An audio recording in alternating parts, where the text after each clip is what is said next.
Un aviso antes de comenzar. Todo lo que se narra a continuación son hechos reales. En algunos pasajes este podcast puede incluir relatos poco apropiados para oídos sensibles. Platini. Batte lungo Platini e cerca Boniek. Boniek. Minuto 58 de partido. El mejor jugador de Europa, Michel Platini, recupera el balón en la media luna de su propia área. Levanta la cabeza y conecta un envío de 50 metros para la carrera de su compañero Zbigniew Boniek. En su intento de atrapar al polaco, el centrocampista del Liverpool, Craig Johnston, zancadillea al delantero de la Juve.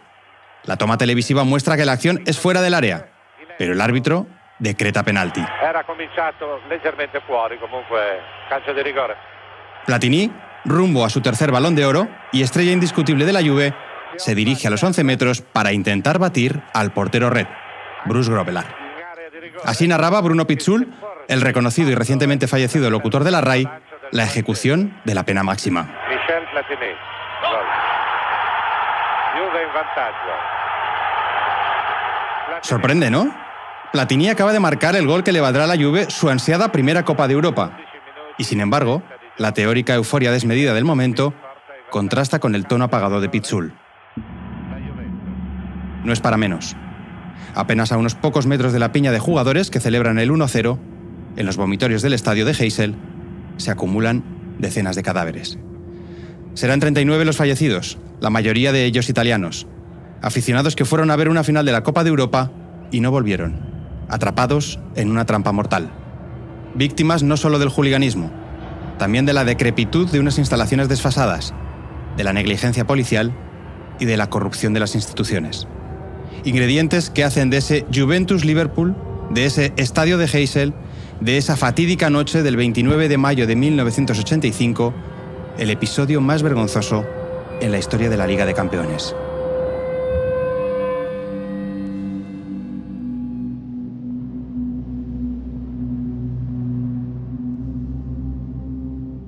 Han pasado 40 años de la tragedia de Heysel. Lo que ocurrió aquella noche en Bélgica no se explica sin un largo espiral de violencia que intoxicó las gradas durante décadas. Es momento, pues, de enfundarnos este brazalete para recorrer el larguísimo descenso del fútbol hasta uno de sus momentos más negros.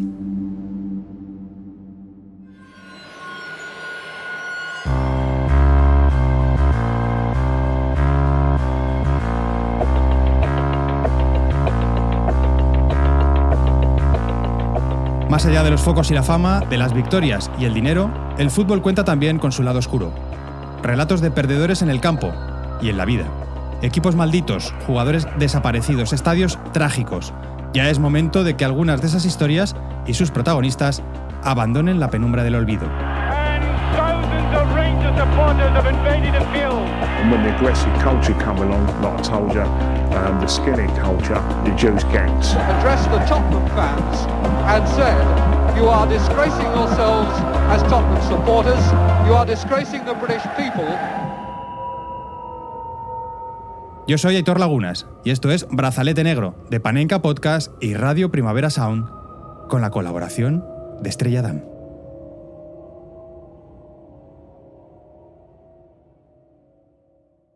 El largo descenso hasta Heysel. Primera parte.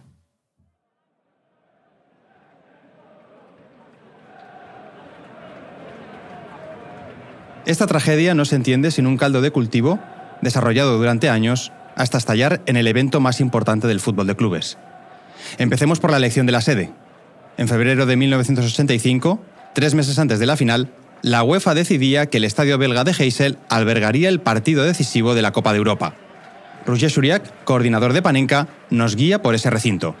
Inaugurado en 1930 para el Mundial de Ciclismo en pista, fue construido en el distrito bruselense de Heysel, el mismo que alberga el Atomium, uno de los monumentos más icónicos de la capital belga. Heysel fue sede de otras 3 finales de la Copa de Europa, la del 58, la del 66 y la del 74. Las 3 con presencia española, 2 victorias para el Real Madrid y la derrota con partido de desempate ante el Bayern de Múnich del Atlético de Madrid de Luis Aragonés. Pese a la inclusión de la pista de atletismo en el 71, parecía extraño que un estadio con más de 50 años sin haber sufrido reformas estructurales albergara su cuarta final. También le pareció extraño al gerente del Liverpool. Muchos años después de la tragedia, Peter Robinson confesaba en una entrevista lo que sintió al ver las gradas del estadio de Heysel. Víctor Cervantes le pone voz. Unos días antes de la final fui a Bélgica a recoger entradas para el partido. Allí vimos las asignaciones de cada equipo e hicimos una breve visita al estadio. Era una terrible tarde de viento y lluvia. Nos mostraron los vestuarios y las áreas ejecutivas. Pedí salir al estadio y allí me encontré en las zonas de aficionados. La impresión que me dio fue poco más que la valla de un gallinero. Mucha atención a esto, porque las vallas y otros elementos arquitectónicos jugarán un papel fundamental ya no solo en esta tragedia, sino en un cambio de paradigma a la hora de vivir el fútbol en los estadios. Pero eso vendrá más tarde. Para arrancar este primer capítulo sobre Heysel, nos dejamos guiar por uno de los pocos periodistas españoles acreditados en aquella final. Nada más llegar a la capital belga el lunes 27 de mayo, Emilio Pérez de Rozas ya percibe que algo no anda bien. Me voy a dar una vuelta por Bruselas, por la Grand Place, y ya veo a hooligans y a hinchas del Liverpool haciendo el burro. Pero el burro, muy borrachos, muy metiéndose con la gente, de allí, muy rompiendo algún que otro escaparate. No una cosa escandalosa, pero hostia, veo síntomas. Y por la noche, cuando llamo a la redacción, les digo, tía, esto tiene muy mala pinta. O sea, aquí hay gente que ya está haciendo el burro, esto me gusta muy poco. Volveremos a los recuerdos de Pérez de Rozas durante este doble episodio. Ahora, apenas quedan 48 horas para una tragedia que lleva años, si no décadas, gestándose sin que nadie le ponga remedio.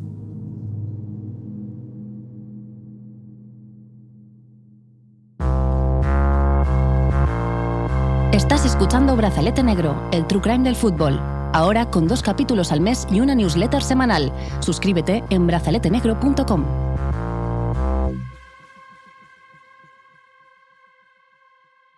La final de la Copa de Europa del 85 era el enfrentamiento entre los dos mejores equipos del momento, los estandartes del fútbol inglés e italiano, en pugna por la supremacía del fútbol europeo. ¿Qué nos puedes contar del Liverpool, Roger? Los de Joe Fagan eran los vigentes campeones de la edición anterior, con Ian Rush y Kenny Dalglish como estrellas. Además, los Reds habían levantado la orejona hasta en 4 ocasiones en 7 años, mostrando una clara superioridad en Europa. El Liverpool era el equipo a batir, mientras que la Juve también acumulaba méritos para ser el conjunto de referencia en Europa. La vecchia signora llegaba como campeona de la Recopa. Giovanni Trapattoni mantenía un bloque que había sido la base de la Italia campeona del 82, trufado con la calidad del mejor jugador del continente, Michel Platini. Italianos e ingleses se conocían bien. Apenas unos meses antes, el 16 de enero del 85, Juve y Liverpool ya se habían enfrentado en la final de la Supercopa de Europa, disputada en el Comunale de Turín.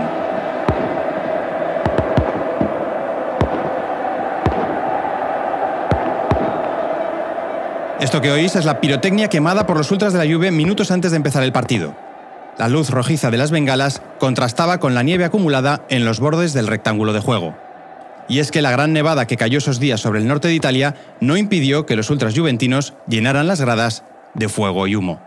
Los locales se llevaron el título, gracias a un doblete de Boniek, pero no fue aquella gélida Supercopa la que prendió la mecha. La animadversión de los hooligans del Liverpool contra los hinchas italianos se empezó a gestar en la final de la Copa de Europa del año anterior.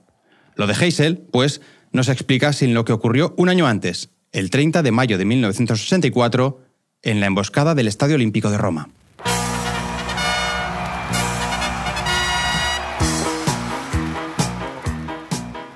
En la primavera del 84, la Roma de los brasileños Toninho Cerezo y Falcao llegaba por primera vez en su historia a una final de la Copa de Europa.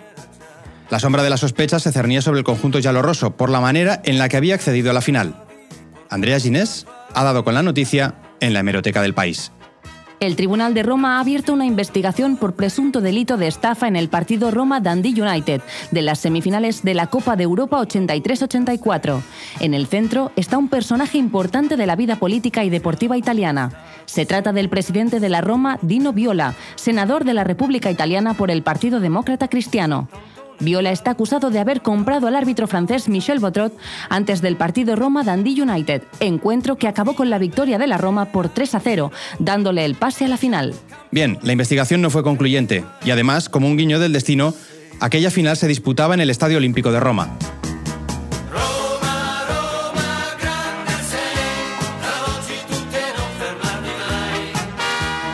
Parecía el escenario perfecto para batir al Liverpool y acabar así con la sequía histórica de los romanistas.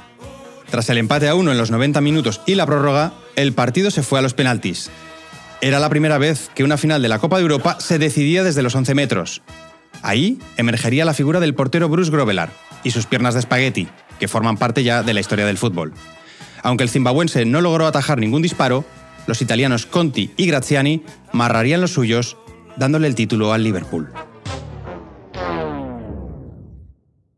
La derrota de la Roma, además, tuvo con los años un epílogo muy triste en la figura de su capitán, el italiano Agostino Di Bartolomei. Romano y romanista de corazón, Bartolomei le recriminó a Falcao que no se atreviera a lanzar un penalti. El capitán sí que anotó el primero, pero tuvo que ver cómo se desvanecía el sueño de ganar la Copa de Europa en casa con el equipo de su infancia. Aquella sería su última temporada como jugador de la Roma. 10 años después, coincidiendo con el aniversario de aquella final perdida, Agostino Di Bartolomei se quitó la vida de un disparo en el pecho. Había dejado una nota con un mensaje: «Me siento encerrado dentro de un agujero». La oportunidad perdida dejó una gran frustración en los aficionados giallorossi, obviamente mayoría en el estadio. Muchos ultras se desplegaron por los alrededores del Olímpico y se tomaron la revancha por su cuenta, emboscando a los ingleses. Así relataba Brian Glanville, en el Sunday Times, lo acontecido aquella noche en Roma. Cientos de jóvenes matones persiguieron a los seguidores de Liverpool por las calles, golpeándolos, apuñalándolos y dándoles patadas. La cacería se extendería por toda la ciudad. Los aficionados ingleses acusaron a la policía italiana de hacer la vista gorda, y sus protestas fueron reprimidas con porrazos y gases lacrimógenos. Algunos encontraron refugio en locales regentados por seguidores laziali. Otros, de hecho, tomaron un tren nocturno a Turín, donde irónicamente les esperaba una pancarta improvisada que rezaba «Grazie Liverpool». Pese a llevarse la orejona para Reino Unido, los Reds salieron rabiosos de Italia con la sensación de haber sido víctimas de una cacería ante el beneplácito de las autoridades italianas. Estamos en los 80. Términos como hooligan o ultra ya forman parte del vocabulario popular. El germen de la violencia lleva lustros extendiéndose por las gradas hasta convertirse en un problema de primer orden.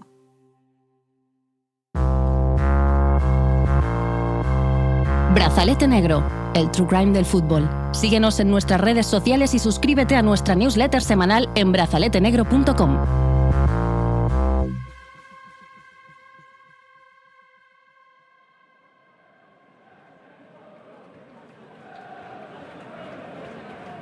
Aunque tengamos asociado el hooliganismo como un fenómeno de la segunda mitad del siglo XX, lo cierto es que encontramos episodios violentos desde prácticamente la fundación del fútbol. Incluso diría que al fútbol se le dan unas normas precisamente para rebajar esa componente brutal presente en sus orígenes. Te propongo quizá la mirada al pasado más remoto de Brazalete. Y es que la relación de fútbol y violencia se remonta muy atrás, al menos 7 siglos atrás, de hecho. En 1314, por ejemplo, Eduardo II de Inglaterra prohibió el fútbol, que en aquella época era una pelea multitudinaria en la que aldeas rivales pateaban una vejiga de cerdo a través de un descampado, porque creía que el desorden que rodeaba los partidos podría conducir a disturbios sociales o incluso a la traición. Otro de los precedentes del fútbol, el calcio histórico fiorentino, no constituye un ejercicio de mindfulness precisamente. Puñetazos, cabezazos y estrangulamientos forman parte de la violencia ritualizada de ese antecesor renacentista del actual fútbol. Fijaos que estamos hablando de Inglaterra e Italia, casualmente dos de las naciones que formatearán, cada una con matices propios, el fenómeno ultra durante el siglo XX y toparán en esas dos finales de Copa de Europa, 1984 y 1985. Pero no nos acerquemos tanto al presente. El fútbol se estandariza en 1863, ¿verdad?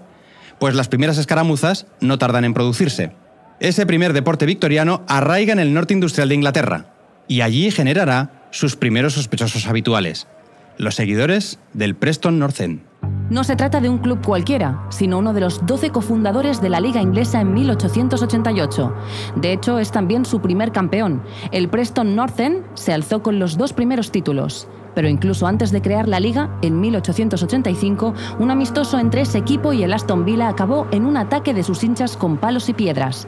Al año siguiente hubo otro incidente tras medirse con el Queen's Park Rangers. Y algo más tarde, distintos aficionados del Preston fueron procesados por vandalismo. Puestos a romper el cliché del hooliganismo como un fenómeno exclusivo de los años 70 y 80, protagonizado por hombres jóvenes, rompámoslo del todo. Una de las primeras personas juzgadas por violencia en las gradas fue, en 1905, una mujer, ojo, de 70 años de edad. Así es. Entre los detenidos por agresión en un Preston North End, Blackburn, figuraba esa señora, tildada por la prensa de la época como borracha y desordenada. Decir cuándo empezó el fenómeno del juliganismo es casi tan difícil como esclarecer el origen de esta palabra. Ese mote apócrifo estaba reservado para chavales de bandas callejeras que se metían en peleas y cometían delitos de poca monta. Eso sí, en ese protojuliganismo la violencia se ejercía de forma distinta. Lo cuenta el historiador y gran especialista en la materia, Carles Viñas. Sí, yo creo que no podemos hablar tanto de bandas organizadas por este propósito de espontaneidad, pero sí que es cierto que hay algunos clubes, como has dicho, el Preston North End, por ejemplo, y luego el Millwall, que coparán o protagonizarán buena parte de sus incidentes, ¿no? Agresiones a jugadores, a otros aficionados, lanzamiento de objetos, pero es una violencia que se llama espontánea, ¿no? No es como el fenómeno que veremos luego, que empieza en los 60, una violencia ya organizada y premeditada. Esas erupciones esporádicas irán salpicando al fútbol británico antes y después de la Segunda Guerra Mundial. Pero ya en la década de los 60, la crisis económica del Reino Unido y la aparición de las tribus urbanas servirían de hervidero perfecto para una violencia mucho más organizada. Aparece sobre todo en final de los 70, el 73, la crisis llamada crisis del petróleo, una crisis muy importante, devastadora en Gran Bretaña, que supone que el paro alcance cotas inauditas y la gente joven es una gente que no ve perspectivas de prosperidad, ¿no? De mejora social, ¿no? Es la gente, la llamada generación sin futuro, la New Future. Por tanto, la crisis también ayuda a que estos jóvenes, de alguna manera, ¿no? Su válvula de escape de esta rabia acumulada, de esta frustración, sea la violencia en los estadios. Amparados por las subculturas urbanas, los pandilleros que andaban callejeando tenían una música o una forma de vestir para distinguirse de otros grupos y reafirmar así su identidad. Bueno, son grupos básicamente integrados por gente joven, gente de extracción obrera, en su mayoría humilde entonces, ¿no? Los llamados working class kids, ¿no? Que ansían un cierto reconocimiento social, un cierto prestigio, una cierta visibilidad, ¿no? Y eso lo puedo conseguir vistiendo o actuando de forma diferente, es decir, asumiendo un estilo juvenil o bien actuando con un comportamiento transgresor en los estadios, ¿no? Y un poco esto es la razón, yo creo, de esta voluntad de obtener un reconocimiento que seguramente en su día a día, en su cotidianidad, estos jóvenes no tenían. El Mundial de Inglaterra 66 sirvió el pretexto ideal para sacudir la mezcla entre tribus urbanas, fútbol y violencia. Los entornos metropolitanos de las principales ciudades británicas fueron escenario de la creación de las primeras firms, grupos organizados bajo una estructura jerárquica que iban a los campos a animar, pero también a pelear con los rivales. Una de las firms más conocida y temida por su violencia era la Intercity Firm, nombre dado por el servicio de trenes que utilizaban estos hinchas del West Ham para desplazarse. Su miembro más emblemático, de hecho el primero de la etapa moderna que entró en la cárcel por actos relacionados con juliganismo, fue Cass Pennan. En 2019, el hooligan más famoso de la Intercity Firm concedía una entrevista a Panenka. El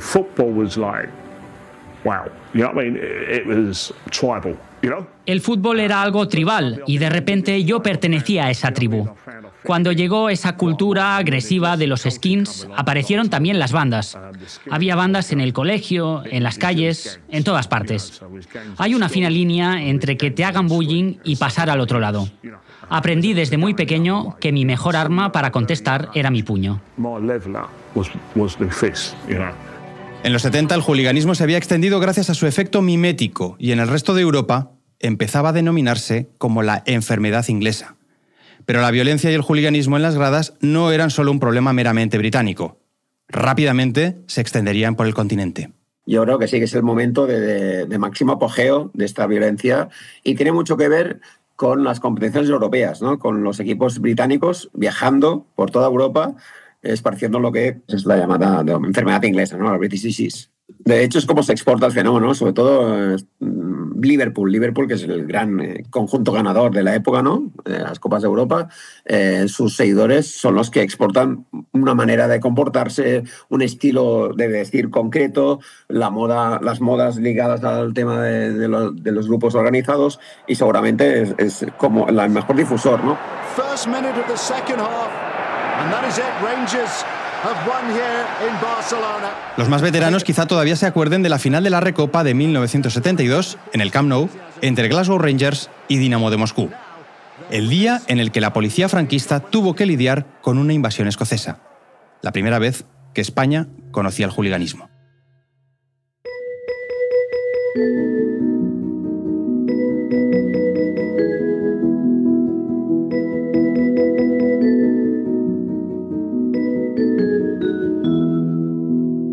Con un franco que empezaba a languidecer, los 70 trajeron a España una época de aperturismo turístico en la que se quería proyectar una imagen amable al extranjero. En ese contexto, el Camp Nou se había engalanado para albergar la final de la Recopa de Europa. El estadio culé estrenaba iluminación para esta cita en la que Lev Yashin encabezaba la delegación soviética. Por parte escocesa, unos 20.000 aficionados llegaron al aeropuerto del Prat en más de 40 vuelos charter. ¿Qué vas a hacer por allí? Voy a ir a mostrar mis respetos. ¿Y tú? Voy a beber mucho y a ver el partido. Los hinchas del Rangers tenían muy reciente el triste recuerdo de una de las mayores tragedias ocurridas en el Reino Unido. ¿No es así, Roger? Sí, Aitor. Un año antes, en 1971, fallecieron 66 personas en un Ibrox Park abarrotado con 100.000 espectadores. Fue en los instantes finales del Old Firm, el derbi contra el Celtic. Algunos aficionados se retiraban ya tras un gol de los visitantes en los últimos minutos. Sin embargo, en el añadido el Rangers empató el encuentro. Esto generó una situación de desconcierto en los accesos que acabó con una avalancha humana. Ya en Barcelona, la llegada de decenas de miles de jóvenes escoceses sacudió y de qué forma la ciudad condal. De hecho, la noche previa ya presagiaba que el partido iba a ser movido. Hubo altercados en algunas localidades de costa cercanas como Calella, Lloret o Mataró. En esta última población, 90 seguidores escoceses fueron expulsados del hotel donde se alojaban. Incluso en Calella, un hombre cayó de un balcón y se tardaron 2 días en poder confirmar su identidad. El día del encuentro, la tónica fue la misma, con seguidores del Rangers en busca de brebaje hasta en los lugares más insospechados. Nos lo cuenta el periodista de La Vanguardia, Xavier García Luque, que acudió a aquella final de la Recopa de 1972.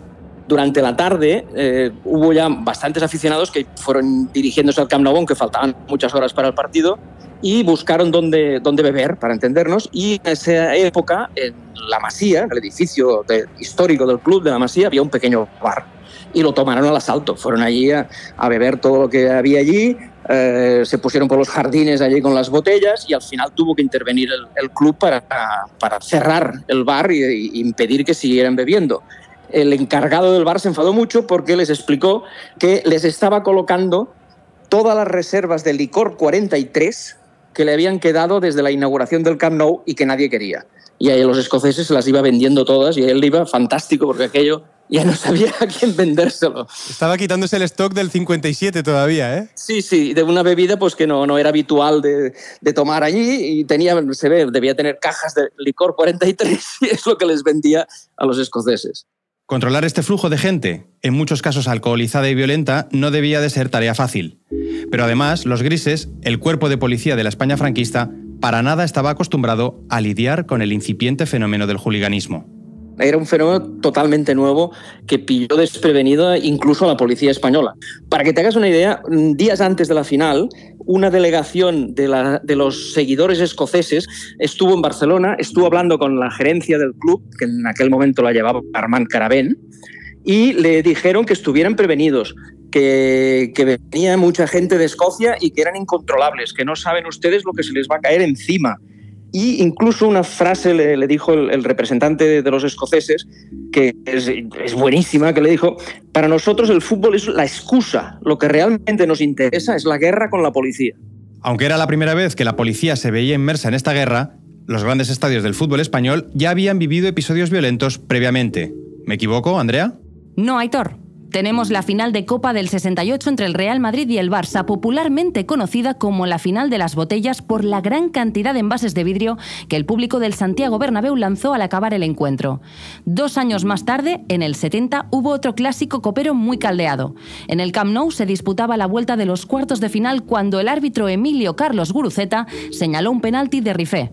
La polémica arbitral condujo a un lanzamiento masivo de almohadillas, una gran tangana sobre el césped y la suspensión del partido a 5 minutos del final. 2 años después, ese mismo Camp Nou albergaría la final de la Recopa 72. El 3-0 del Rangers antes del minuto 50 hacía pensar que la tarde podía acabar de manera plácida. Aún así, a cada gol escocés le seguía una invasión momentánea de sus hinchas.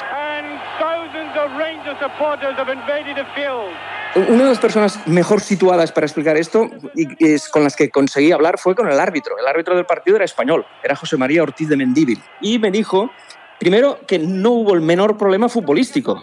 Lo que sí hubo es esas invasiones de campo que en principio, entre comillas, eran amistosas, bajaban, abrazaban a sus jugadores tras un gol y regresaban.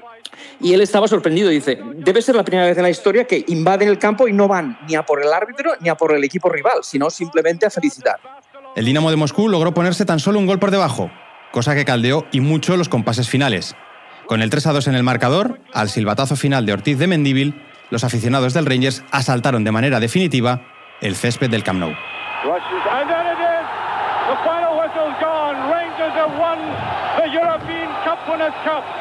And onto the field go thousands upon thousands. Rangers have won and I've never seen anything like it. The players... Y aquí es cuando la cosa se empieza a poner fea. Ante el caos que se vive en el terreno de juego, la policía española decide activar uno de sus movimientos estrella, el cuadro Mohamed. Entonces aquello dejó el estado del césped de tal manera de gente, de lío, de follón, que ya se vio que no se podría entregar la copa en el campo.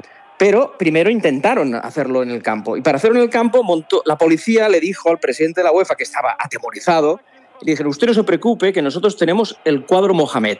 El cuadro Mohamed es indestructible y consiste en un recuadro de policías, de 10 o 12 policías por lado del cuadro, y en el centro, protegido, el personaje en cuestión que hay que trasladar, como si fuera un coche blindado, pero las paredes del coche eran policías. Cuando empezaron a repartir los escoceses, el cuadro Mohamed saltó por los aires y el presidente de la UEFA se retiró rápidamente y al final la copa se tuvo que entregar en un departamento interior sin que lo viera el público. Pero la estructura defensiva de la policía no funcionó. El cuadro Mohamed, recuerdo, Armand Carabén en sus memorias dice que fue una nueva derrota de la Armada Invencible.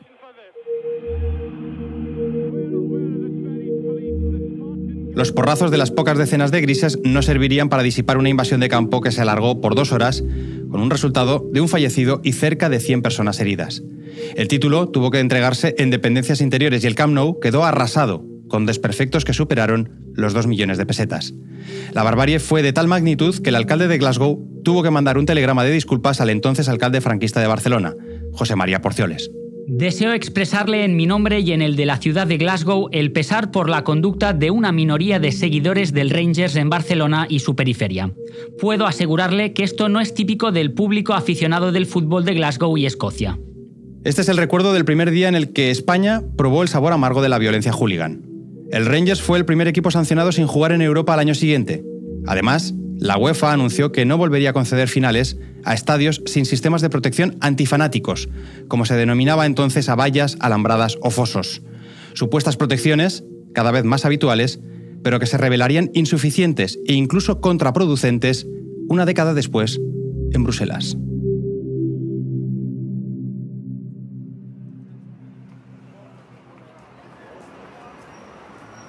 Martes 28 de mayo de 1985.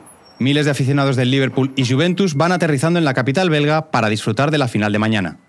En la previa, a Emilio Pérez de Rozas le llama la atención la diferente tipología de seguidores que arrastra uno y otro equipo.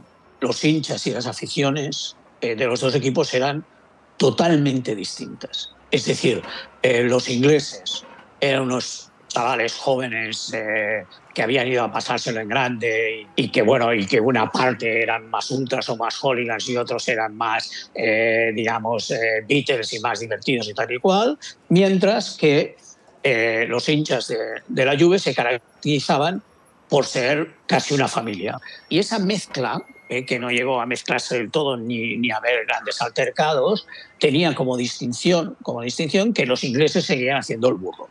Entonces ese martes ya más, porque ya eran más y llevaban ya más tiempo bebiendo. Evidentemente, no es por añadir, pero todos nosotros sabemos que Bélgica y Bruselas pues es una de las grandes capitales de la cerveza, o sea que no era nada difícil estar alegre en ese momento.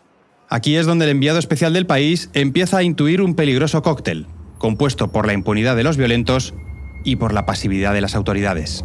Los grandísimos responsables de lo que ocurrió en Heysel fueron las autoridades de Bruselas, el ayuntamiento, el alcalde, el gobierno y especialmente el ministro del Interior, que se llamaba Charles Ferdinand Nothomb. que evidentemente al cabo de 2 días de eso tuvo que dimitir. ¿Por qué?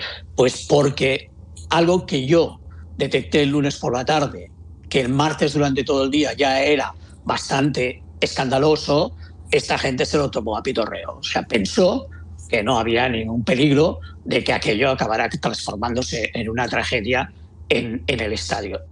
Pero volvamos a la Inglaterra de los años 70.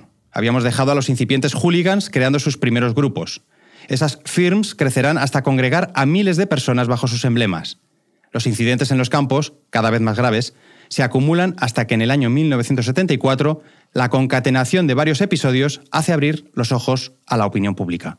Reino Unido, tenemos un problema. Jim Barron, Forest goalkeeper, knows the sound of Tyneside fans. Newcastle-born man, Jim Barron. El primer capítulo de ese violento 1974 se dio el 9 de marzo, en el que para muchos es el día más infame en la historia de St. James's Park. El Newcastle recibía en los cuartos de final de la FA Cup al Nottingham Forest, por aquel entonces equipo de la Second Division. Pese a jugar en una categoría inferior, el Forest dio la sorpresa y se adelantó por partida doble. El 1-3 prendió la mecha de los seguidores más radicales del Newcastle. En el minuto 55, con el partido en marcha, centenares de hooligans saltaron al campo y cruzaron todo el verde para intimidar a la afición visitante. En plena invasión, se registraron agresiones incluso a 2 jugadores del Forest.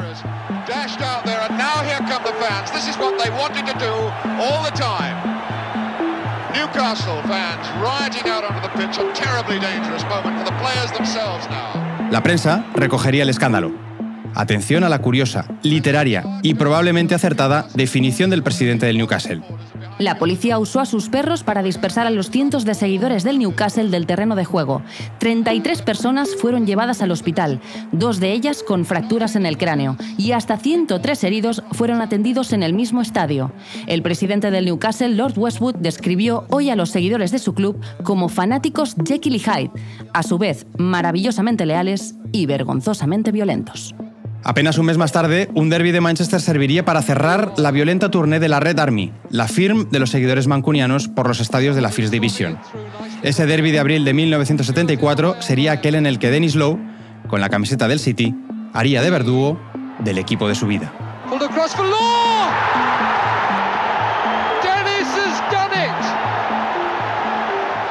Los Red Devils hubieran descendido a segunda de todas formas, pero ese gol de Law fue la puntilla que acabó, lo habéis adivinado, con otra invasión de campo.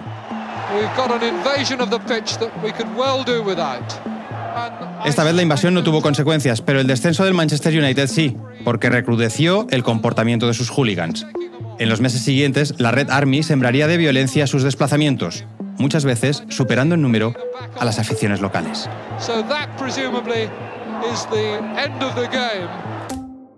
Bien, las algaradas de Newcastle y Manchester se habían producido en competiciones inglesas. Para terminar de convertir 1974 en un punto de no retorno para la violencia futbolera, los hooligans necesitaban un escenario internacional. Y es lo que hallaron poco después. 29 de mayo, vuelta de la final de la Copa de la UEFA Feyenoord contra Tottenham. Tal y como había ocurrido en Barcelona 2 años atrás, ya desde buena mañana en Rotterdam se dieron cuenta de que estaban ante un fenómeno inédito en los Países Bajos. Así lo contaría años después Jaap de Vlieger, uno de los agentes que salvó la vida de milagro. No teníamos policía antidisturbios ni ningún protocolo antiviolencia. No sabíamos nada en absoluto. Íbamos por allí con uniformes normales. Así es como regulábamos los partidos. Antes de 1974, quiero decir. Durante la jornada se sucedieron las agresiones con palos, navajas y botellazos. Ya una vez dentro de The Quip, a media hora del inicio del encuentro, la policía neerlandesa haría un torpe intento por aplacar a los violentos en la sección visitante. Lo cuenta de Vlieger. Había que hacer algo, pero en realidad éramos muy pocos para entrar en una grada con miles de personas. No teníamos ni idea de qué esperar. Se formó un grupo de jóvenes oficiales, creo que unos 6, que debíamos controlar la zona del Tottenham. Tal y como entré, vi a unos hombres armados con barras de hierro. Me golpearon en la cabeza y me provocaron una fractura en el cráneo. A partir de ese momento, no recuerdo nada más. Tras esa primera intentona, la policía se vio obligada a buscar refuerzos. Y mientras tanto, la televisión emitía para toda Europa cómo el sistema trataba en vano de contener la violencia de unos jóvenes furiosos.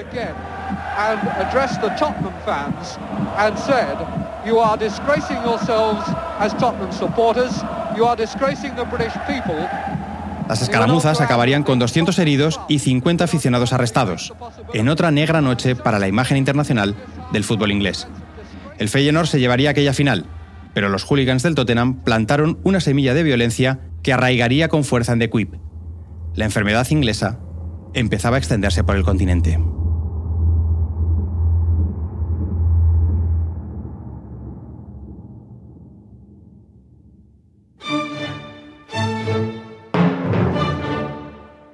Newcastle, Manchester United, Tottenham.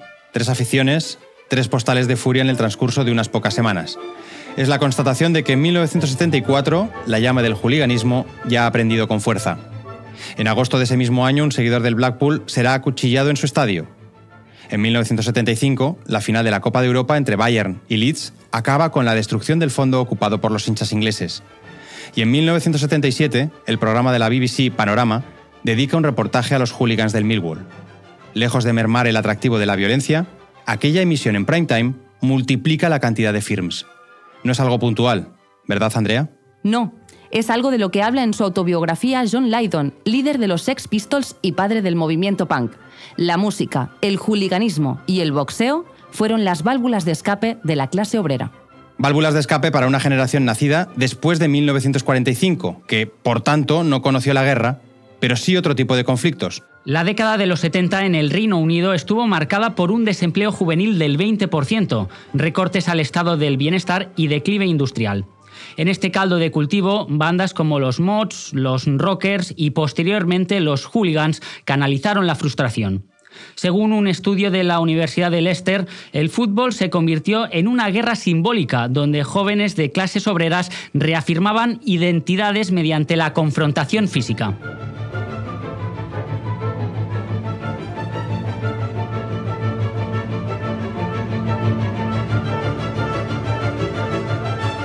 Si estamos hablando de la violencia juvenil a principios de los 70, es imposible no referirse a La Naranja Mecánica. Pero no a la Holanda de Johan Cruyff, sino a la película de Stanley Kubrick. Pocas obras de arte captaron mejor el espíritu de esa juventud rabiosa. Estrenada a principios de 1972, un año después se retiraría de los cines británicos, según parece, a petición del propio Kubrick. La erótica de la violencia estaba generando réplicas en diferentes ambientes, incluidos los estadios. There was me, that is Alex, and my 3 droogs, that is Pete, Georgie and Dim. And we sat in the Corova Milk Bar trying to make up our razoo docs what to do with the evening. La película llegó en el momento preciso. Su estética ultraviolenta, trajes blancos, bombines y coreografías de brutalidad fue adoptada por grupos como los Intercity Firm del West Ham, cuyos miembros se referían a sí mismos como Droogs, en clara referencia al film. Un ex líder de ese grupo lo admitió en el podcast de la BBC Hooligans. Alex, el protagonista, nos enseñó a convertir la calle en nuestro escenario. Otro radical, en este caso del Arsenal, ha afirmado: cuando se estrenó la película empezamos a ponernos monos blancos y algunos llevaban bombines. Y entonces nos metíamos en peleas, pero salió La Naranja Mecánica y se convirtió en una moda. Durante la década de los 70, la frustración de las calles alimentará la espiral violenta de los estadios, cada vez más brutal, cada vez más numerosa. En los siguientes años, nadie parecerá decidido a pisar el freno. Ese descenso colectivo ya solo se acelerará hasta estallar en un lugar y en una fecha. Heysel, 29 de mayo de 1985.